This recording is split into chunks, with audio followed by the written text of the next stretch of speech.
לחשוב על העניין של שקופיות, של שקפים. אני באה עם מצגת פאורפוינט, אני מכינה את זה בבית, אני חושבת לי איך אני אוכל להשתמש במצגת כדי שהיא תעזור לכם, הקהל, להתרכז, ואז אני מעלה מין שקף כזה, שקף שהוא כולו עמוס במילים ובמלל, ועוד באנגלית.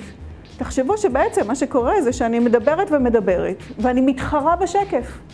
במקום שהשקף ירכז אתכם, קהל, וימקד אתכם בדברים שלי, אתם חושבים מה לעשות, להסתכל על השקף או להסתכל עליי.